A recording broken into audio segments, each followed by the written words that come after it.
Zadnji referent je Gorazd Bajc, naslov njegovega referata je Britanci in italijanska vojska na Soški fronti.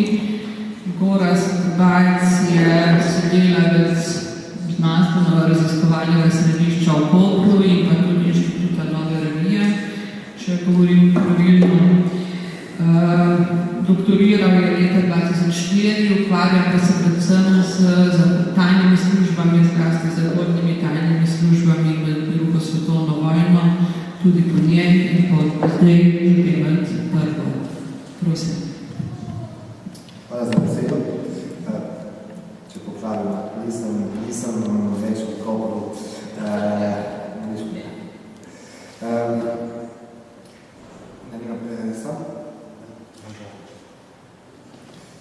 Spoštovani. Med prvo svetovno vojno je Velika Britanija pozorno sledila aktivnostim italijanske vojske in tako tudi na njenim naporom na bojišču ob Soči.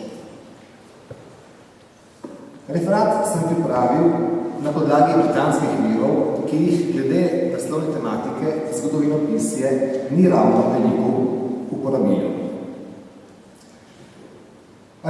Arhivske dokumentacije je veliko, zato bom predstavil le najbolj relevantne, pravzaprav preliminarne podatke, da bi se lahko v prihodnje preučevali naslovne tematike konkretiziralo v obsežnejšem smislu.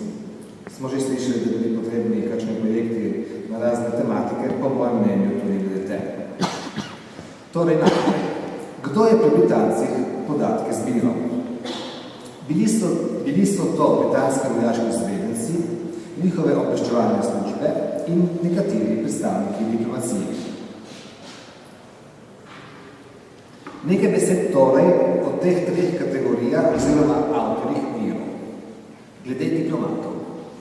Glavno vlogo je to odigral veleposlanik Renel Rod, ki je svojo funkcijo v Italiji opravljal že v leta 1908, na svojem mestu je ostal do 1919, o njem pa še nekateri drugi. Britanske obveščevalne službe v prevedenem gradivu mi ni uspel dobiti veliko neposrednih podatkov o tajnem iskanju in posredovanju informacij strani britanske intelligence. Z razliko, na primer, od obdobja druge svetovne vojne, ko pa so bile razmere in organiziranost ter tudi specifičnost britanskih tajnih služb precej različne od prve svetovne vojne. Vsekakor obveščevalna dejavnost med prvo svetovno vojno te obveščevalne dejavnosti ni bilo malo.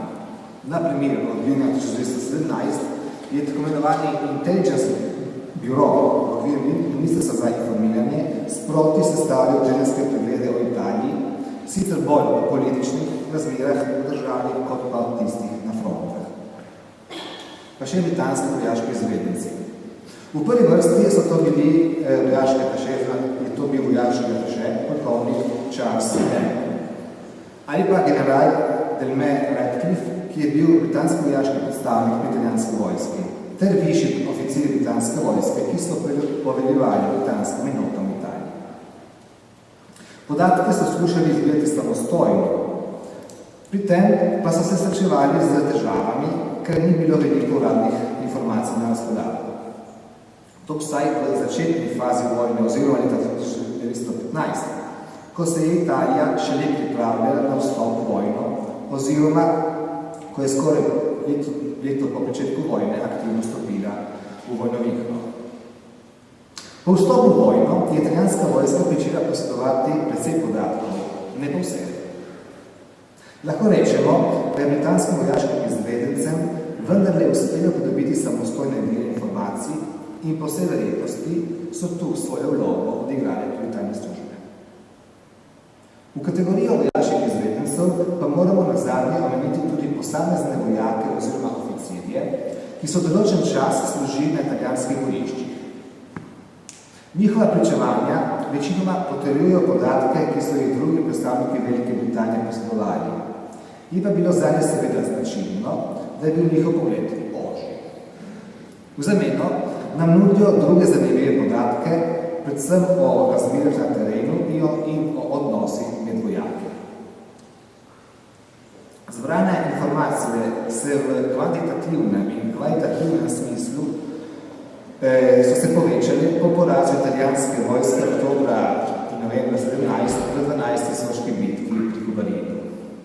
Namreč decembra 17 so zavestili vrsti Britanci in Francozi, priskočili Italiji konkretno na pomoč in bili torej v večjem številu neposredno na terenu, ter so lahko podrobno spremljali razmer na fronti in v njenem neposrednem zaledju.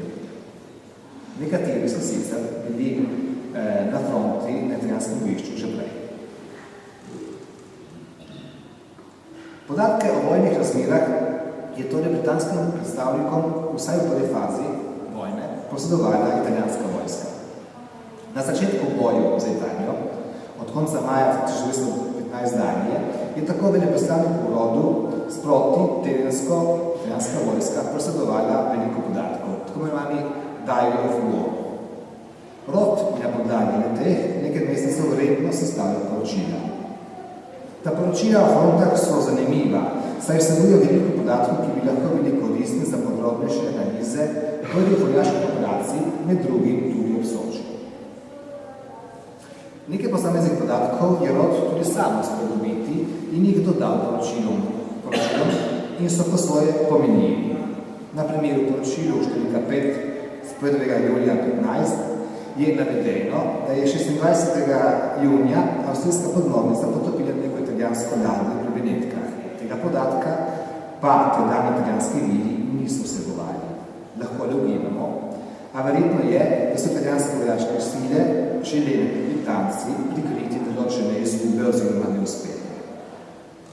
A kot rečeno, Rod je bil izkušen in je iz prijetih, očitno selekcioniranih podatkov znal poreči zanimive zaključke. Tako je na primer v svojem 6. poročilu 8. julija 15 prvič omenjeno, da je italijanska vojska na kraški prehodi zajela 1100 vojnih ujetnikov. Od tedaj dalje postane tematika zajetih sovražnikov stalnica v poročilih iz bojišč. A tudi, kaj kmalu, konec julija, je sam Rod pripomnil, da italijanska vojska ne posreduje podatkov o ujetnikih in mrtvih na svoji strani. Veleposlanik je, kot vemo, pravilno domneval, da morajo biti tudi številke tudi na italijanski strani zelo visoke. Medtem je konec maja 15 Foreign Office opozoril veleposlanika, da verodostojni vir iz dokumentov izvemo, da je to bil znani svetovodcem, torej da ta vir stvari pred načrtom avstrijskih oblasti, ki silijo južne Slovane v posebne enote neredne vojske, ki bi se preoblekli v civilne obleke. Namen je, da bi terorizirali lokalne Italijane in ustvarjali incidente, ki bi nato provocirali italijansko vojsko, da bi se naposled poščevala z represalijami, to pa bi zapletlo odnose med Italijo in Jugoslovanji in nazadnje Srbijo.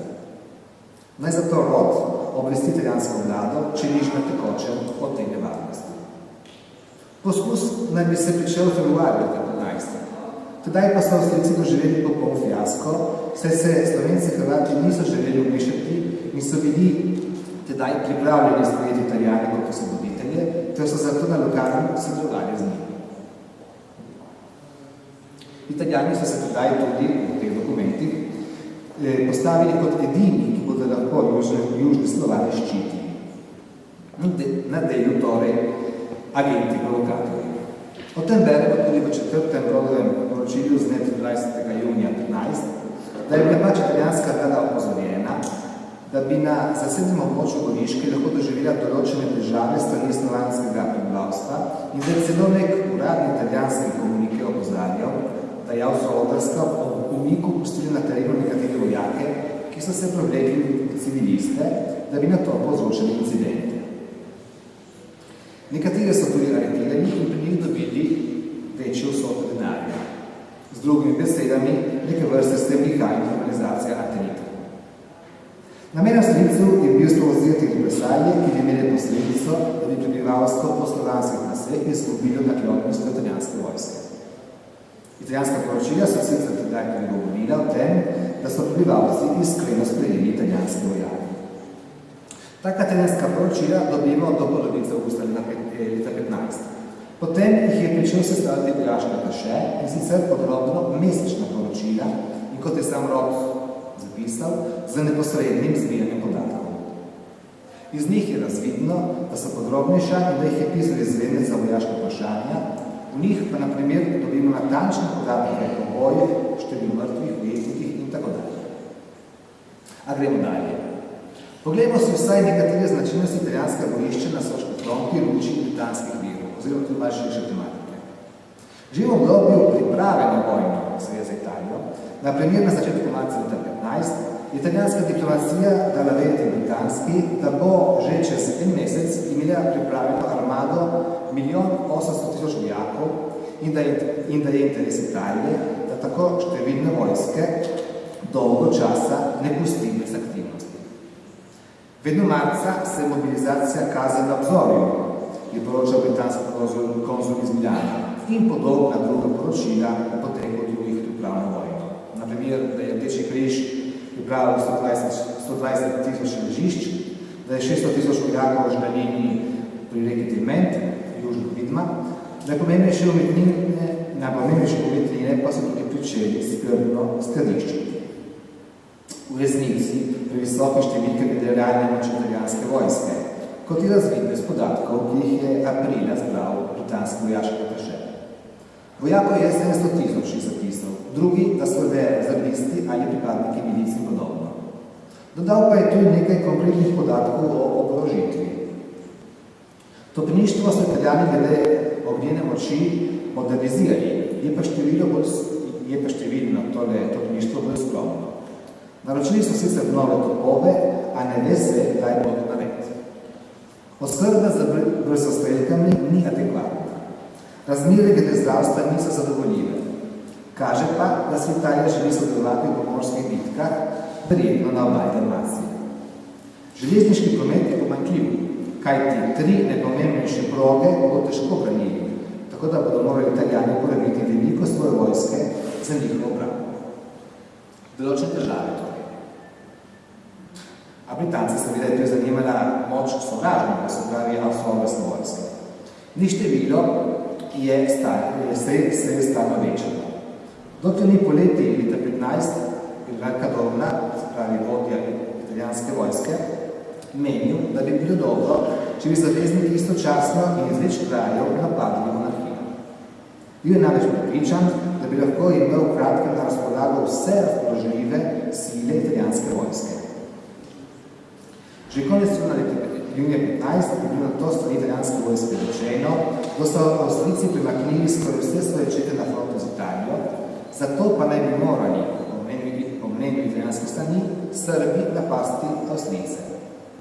Medtem ko, po verziji italijanskih vojaških oblasti, medtem ko Srbi ostajajo neaktivni. Torej tudi prve polemike, oziroma polemične opaske proti nekaterim zaveznikom. V Evi namreč so bili številni interesi. A tudi ena izmed značilnosti, ki se je pojavila v odnosu vodilnih italijanske vojske do Britancev in zaveznikov nasploh. In sicer, želja po vzajemni pomoči proti centralnim silam, to pa je izvečna slova.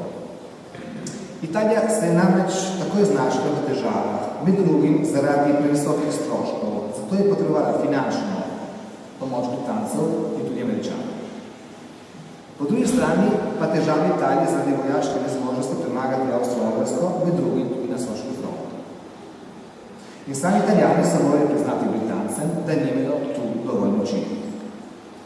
Zlasti konec leta 16, na začetku naslednjega leta, je Cadorna predlagal sodelovanje pri načrtovanju nove ofenzive, se pravi v obdobju med 9 in 10 Soško bitko, in sicer s pomočjo zavezniške artilerije iz Francije in pa možnosti tudi z zavezniškimi četami.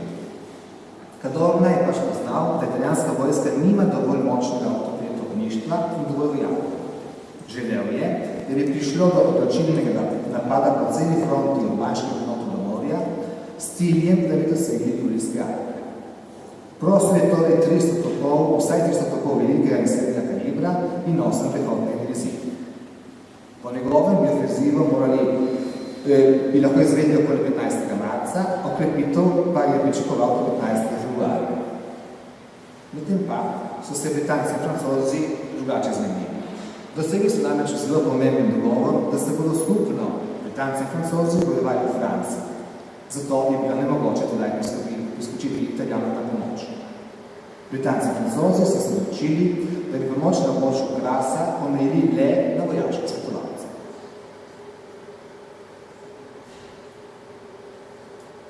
Seveda, zanimivo je tudi, kako so Britanci ocenjevali vojaške oziroma bojne sposobnosti italijanskih vojakov. Med glavne razloge za težave v italijanski vojski in med temi tudi za poraz v 12. soški bitki v Bridu, so prištevali dejstvo, da komanda ni še razumela, kako pomembno je povezati različne enote med sabo, saj je to osnova vsake vojaške organiziranosti. To povzroča veliko izgubo učinkovitosti. Kritike Britancev so bili tudi glede odnosov med komando in podrejenimi, da se pač ustvarja neka nevarna praznina v koheziji med vodilnimi, ter tudi razlike v pehoti in artileriji. Dalje, da so bile nekatere enote povečane sesov stran od boja, tako da so postale neučinkovite, druge pa so bili na fronti, dokler se niso popolnoma izčrpale. Glede pehote so britanski izvedenci opazili pomanjkanje ustrezne priprave, trening. Glavne šibke točke italijanske vojske so torej pomanjkljiva organizacija, premalo znanja na strani komande glede novega načina vojskovanja, premalo urjenja začetne kadre, nejasne razmere glede morale, saj višje komande kažejo preveč živčnosti, ter zato obstajajo praznine med posamezniki, a tudi v nekaterih kolektivih. Velik vpliv in odgovornost za poraz v 12. soški bitki so Britanci tudi pripisovali učinkovitosti sovražne protipropagande in pa protivojne propagande v tako imenovani interni fronti, zlasti v katoliških blogih in pri socialistih. Pa tudi skoraj sočasnim novicam o oktobrski revoluciji. Sicer pa dobimo med Britanci splošno oceni, da imajo italijanski vojaki dobre človeške kvalitete. Torej, sicer dobimo med Britanci splošne ocene, da imajo italijanski vojaki dobre človeške kvalitete, da so na primer kljub razširjeni pismenosti zelo iznajdljivi, kolegijalni in po umiku čez reko objave se njihova morala dvignila. Tudi zaradi tega, ker so jim priskočili na pomoč zavezniki. Na splošno torej ostaja italijanska vojska kljub porazu v 12. soški bitki pomembna. Morala je dobra, čeprav nestabilna. Britanska in francoska prisotnost pa lahko zapolni vrzeli. Sicer je bilo poznano v prognozah glede učinkovite reorganizacije italijanske vojske po debaklu pri Baridu in umiku na objave Britanci veliko skepse. Na ocene o italijanskih vojakih je po vsej verjetnosti vplivalo tudi predhodno podcenjevanje strani Britancev. Na terenu so vsaj nekateri svoje mnenje precej spremenili, čeprav so nadrejene tudi opozorili na pomanjkljivosti. Med temi nek podpolkovnik, ki je od aprila do oktobra 17 sodeloval pri italijanski artileriji. Nadrejenim je tudi navedel pomenljivo misel, ki kroži v prehodu. In sicer o tem, kako veljajo stereotipi in nevoščljivosti do drugih v vojski. In o tej misli je po njegovem mnenju in v tej misli je po njegovem mnenju tudi nekaj resnice. In s tem tudi zaključil svoj referat. Citiram. Kdor je v pehoti, umre. Kdor je v artileriji, se bojuje. Inženirji delajo, konjenica se igra, komisariat je groveče, vodstvo pa zbira odlikovanje. Konec citata.